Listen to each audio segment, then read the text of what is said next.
I find the EMDR method of identifying the deepest negative core belief to be really one of the most effective ways to approach this. And I'm going to walk you through this in this video. Also share how EMDR formulates the positive core beliefs that we will work with to counter the negative. And then I have a resource to share with you that gives you some actionable steps to transforming these beliefs.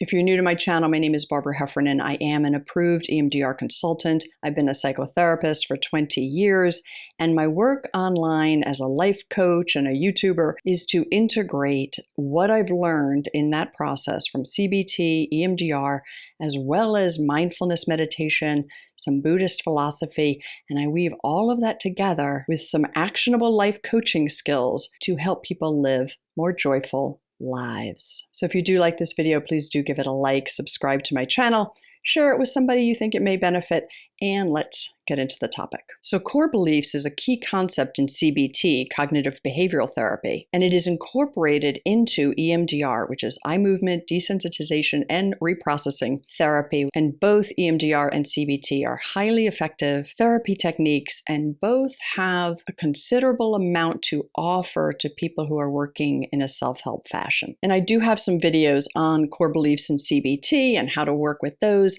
and I will link those here that way, and you can watch those when you want.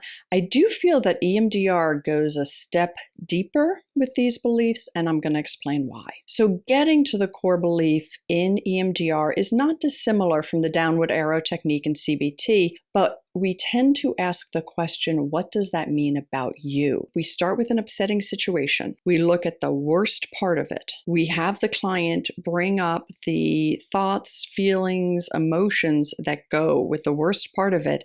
And then we say, and what does that mean about you? What's the negative statement about yourself that goes with that? And we will keep asking, what does that mean about you, until we get to a core. And what I tell clients is that core beliefs tend to be in like 5-year-old language. They're basic I am statements. And in EMDR, these statements fall into a couple of areas. So this is an example of a client of mine who was dealing with a very difficult situation at work and a difficult situation at home. So we took both of those situations and drilled into them. And this is how the discussion went. So the situation at work was that she was in charge of a project. It was coordinating with different departments. The project was specifically under her responsibility to oversee the success of this project. She had to coordinate with a lot of people who didn't actually report to her. And she was finding that difficult. And she was also working with 2 people on the team who were continually taking credit for what was going right, even when it really wasn't their credit. And those 2 people were also refusing to accept any responsibility for the parts of the project that weren't going well. So on a team of 5 people that she was coordinating, she had 2 people who were always jockeying for position and claiming credit for things she had done, and then pushing blame onto other people for things that perhaps the whole team and perhaps those individuals were responsible for. So I think you can probably imagine that kind of situation. Very upsetting, right?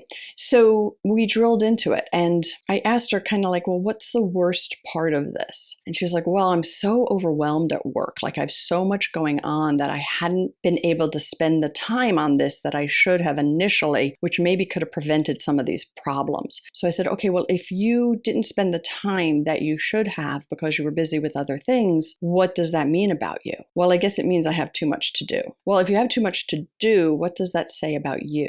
I don't know. It says I can't keep up.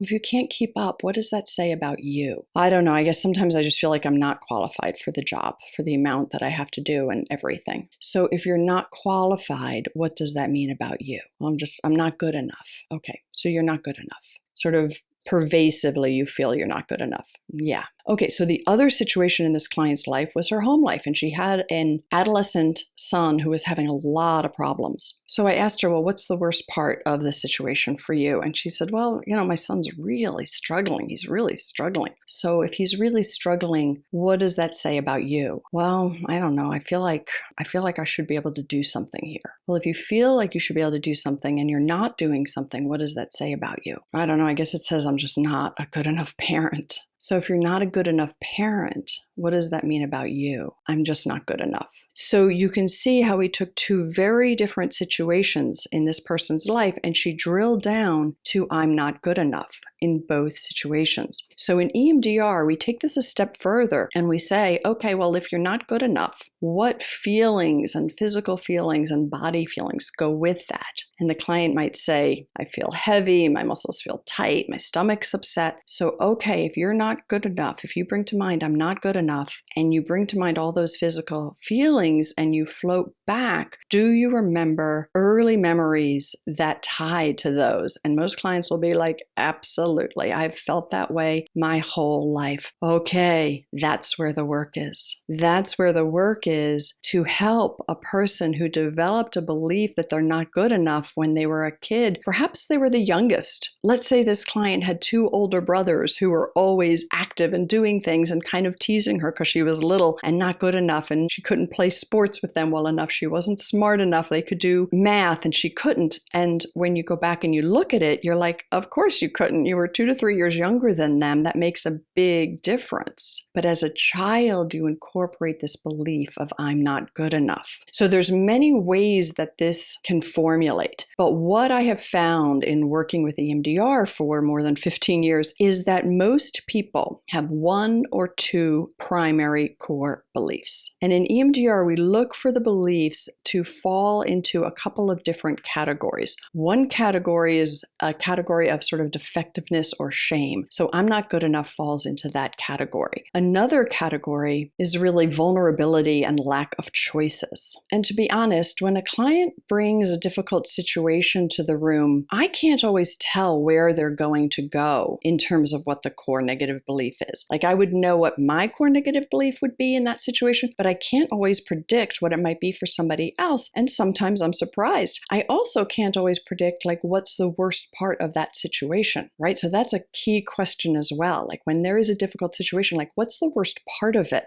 Because the worst part of it will be different for different people. So given this work situation that I ran through where somebody felt like, she couldn't control the team, people were taking credit, she was being overlooked, her voice was being shut down, she easily could have gone to a negative core belief of I don't matter. She also could have gone to a core belief of I'm powerless, like I have no agency here, I can't do anything about it. And what we find in EMDR is that the core beliefs that are underneath the problems of today tend to tie to the childhood experiences that may have been little t traumas, may have been big T traumas, may have just been sort of ongoing difficulties, but they become embedded in us in a core way. So here's a list that I use, and I actually do have a PDF on transforming your negative core belief that uses an EMDR approach, and you can find the link below this video in the notes and download it. So I think it is very useful. I get great feedback on it. Now, I also want to say here that in CBT core beliefs, you can have core beliefs about the world. In EMDR, we always bring it back to the self. So if there's a core belief about the world, like the world's a dangerous place or people are out to get me, those are beliefs about the world. We still keep drilling into what does that say about you. So if people are out to get you, what does that mean about you? Well, it means I'm in danger. I'm not safe. Okay. So I'm not safe. I'm in danger falls into that vulnerability category, right? And one could see how in that same work situation, someone really could have come to the core belief of I can't trust others. Like I can't trust these people to have my back, right? I can't trust others. So even with negative beliefs about the world, in EMDR, we bring them back to the self. And then when we formulate a positive core belief in EMDR, it is very important to have it be reasonable. So we don't go from I'm stupid to I'm brilliant, because our minds will argue against an absolute positive. Our minds don't argue against these absolute negatives that are negative core beliefs. They don't. They're like, no, I'm stupid. I'm stupid in all situations, or I'm bad. I'm just bad, right? So our minds don't argue about that. But if we say I'm brilliant, yep, our mind will come up with all the reasons why we're not brilliant. So instead, we use I'm smart enough, or for someone I'm not good enough, I am good enough, or I'm in danger, I'm safe enough. We always qualify the positives because they're true. They're true statements that we can then begin to believe in head,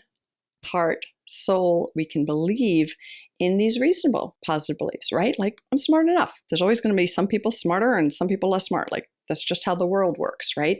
I'm competent enough. I'm safe enough. And then that helps you to eventually transform these negative core beliefs. Now, I do have a video on how to find an EMDR therapist, and I will link that here because we can't always do this work on our own. I know a lot of people who watch my channel really like doing things on a self-help basis or feel like they don't have access to help. And if you are thinking of doing EMDR on your own, please do watch my video on self-administered EMDR. Is it a good idea for you? Because it is a powerful technique, and very often having somebody to guide us through it is extremely helpful. And then I do have another resource for you, which is kind of in between complete self-help and going to see a therapist, and that's called virtual EMDR. Virtual EMDR lets you have unlimited EMDR sessions virtually for a monthly cost. There are coaches who can help walk you through some of the pieces, but it is also primarily self-administered. So do make sure it's the right thing for you. So if you are interested in that, I do have a link below the notes underneath this video. And if you use a promo code of AwakenJoy20, you'll receive 20% off, which is not bad.